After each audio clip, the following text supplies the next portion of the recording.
Audio Jungle.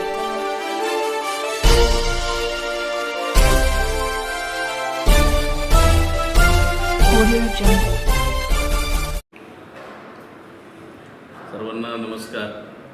बौद्ध समाज विकास महासंघ व पिंपरी चिंचवड शहरातील सर्व विहारे त्याचप्रमाणे संविधानाला मानणारे इतर सर्व समविचारी संघटना यांच्या वतीने दिनांक 29 नोव्हेंबर रोजी आचार्य यात्रे सभागृह संत तुकाराम नगर येथे बौद्ध समाज विकास महासंघाच्या वतीनं संविधान जनजागृती अभियान अंतर्गत संविधानाची माहिती सर्व जनतेला अधिक खोल स्वरूपात व्हावी या अनुषंगाने एका कार्यक्रमाचं आयोजन केलेलं आहे.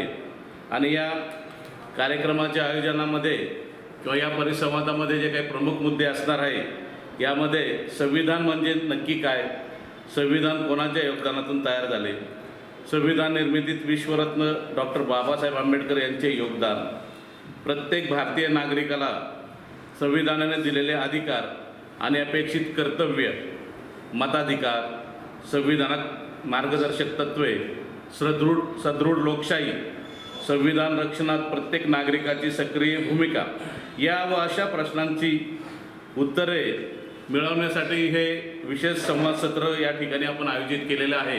आणि यासाठी संविधान सुलभक जे आहेत नूरखा पठाण सर हे आपल्याशी संवाद साधणार आहे. आणि हा जो कार्यक्रम आहे या शहरातील सर्व नागरिकांना या संविधानाविषयी अधिक ज्ञान व्हावं, ही राज्य पद्धती कशी आहे, ही आपली एक जीवन पद्धती आहे आणि संविधानाचं आपल्या जीवनातलं महत्त्व काय आहे, ही सर्व माहिती या अनुषंगाने या शहरातील नागरिकांना मिळणार आहे. आणि म्हणून या शहरातील संविधानप्रेमी नागरिकांनी जास्तीत जास्त लोकांनी या कार्यक्रमासाठी उपस्थित राहावे असं मी आवाहन करतो. परिसंवाद दिनांक 29 नोव्हेंबर रोजी सायंकाळी 5 वाजता आचार्य यात्रे सभागृह संत तुकाराम नगर या ठिकाणी आयोजित केलेला आहे. तरी शहरातील सर्व संविधानप्रेमी नागरिकांनी, संघटनांनी या संधीचा लाभ घ्यायचा आहे, या परिसंवादाला उपस्थित राहायचं आहे आणि आपल्याला अधिक संविधानाविषयक जी काही माहिती मिळणार आहे त्याच्यातून आपल्याला जनजागृती शहरामध्ये जनजागृती इतर लोकांमध्ये करायची आहे. बहुजन सैनिक महाराष्ट्र लाईव्हला लाईक करा, शेअर करा, सबस्क्राईब करा आणि बेल आयकॉनवर क्लिक करा.